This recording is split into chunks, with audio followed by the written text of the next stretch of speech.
Life Design POL. All through the school year, I've been pouring a ton of effort into this big project that I'm really excited about. I've been building my very own mini world, which in fancy terms is called an ecosystem. It's like a science experiment where I'm trying to make a tiny piece of nature that works on its own. I've been using everything I've picked up from classes, books, and just messing around and experimenting to make it as good as I can. This whole adventure kicked off with a small jar. That's all there was to it at first. I kept a close watch on this little jar, jotting down notes on how things inside it changed from day to day. Then, as I learned more, I wanted to do better. I moved all the stuff into a bigger jar, hoping to improve on my first try. It's not quite there yet. It's not the perfect ecosystem, but I've got a good feeling that if I started again from scratch, I can make it awesome, thanks to all that I've learned.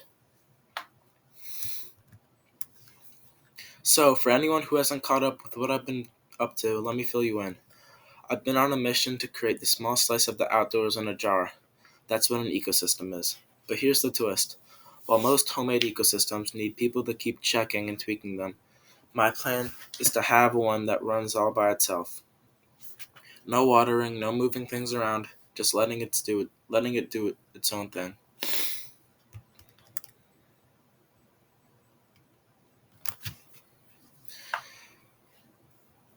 The beginning was just a small jar with some regular old dirt from my yard. It may not sound like much, but there's so much potential in that dirt. You could see seeds begin to sprout, mushrooms might appear as if by magic, and bugs could come out of nowhere. Get it just right, and you've got a living, breathing, tiny world inside that jar. But to be honest, it didn't go all as planned. The plants started to shrivel up, and bugs looked miserable, and mold spread like it was taking over the whole jar. That hit me hard. It felt like all the effort and knowledge I put into my project didn't even matter. I ignored my little jar world for a few weeks, hoping that maybe it would sort itself out and let it alone. If I let it alone. That plan flopped. Instead of getting better, it got even worse, and I knew I had to step in and try to save my ecosystem.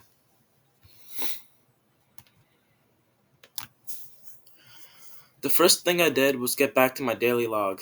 I recorded what was going on each day. This taught me a big lesson about patience and that seeing results from your work can take a while. There were times where I felt really low because nothing seemed to be getting better. As time went on, it was clear that the bugs weren't surviving. I thought maybe the plants were the problem, so I got some new ones in order. But while I was waiting for the new plants, it hit me that the mold was the bad guy here. The mold was taking over because the bugs weren't doing their job in the ecosystem. Everything in the jar depended on everything else, and I started to understand that getting things right might take a few tries. I had to accept that even though I wanted it to work without my help, sometimes you need to step in. That was a tough lesson, but a really important one, and it made me stop and think about my next move. This whole experience made me think about other stuff I do in life, like when I'm playing football or wrestling. Around the same time I was trying to fix my ecosystem, I realized I wasn't feeling as pumped about these sports. Working on the ecosystem showed me that I wasn't giving it my all. I learned that if I wanted to get better at something, I really needed to put in the effort. So I stuck with it, reminding myself that big changes take time to show up. The reason I've got into this whole ecosystem thing is because I've always liked gardening and I always wanted to use what I've learned to do something cool with it. I found a bunch of different YouTube videos, each one teaching different tricks, and I mixed all that with the stuff from outside and a few things from the store. There were times when my little ecosystem started to look sad, and parts of it died. Then I'd go back to the drawing board to figure out which plants might work better and how to keep everything balanced. Now, after spending the whole school year on this, I can look back and see just how far I've come. If I had to start building this ecosystem all over again, I'm pretty confident it would look way better than my first shot. I run into some trouble with getting enough light, keeping the tiny bugs and plants happy, and figuring out the right amount of water. I can't rewind and fix the past, but I'm pretty sure if I started building a new ecosystem today, I'd be able to dodge those mistakes.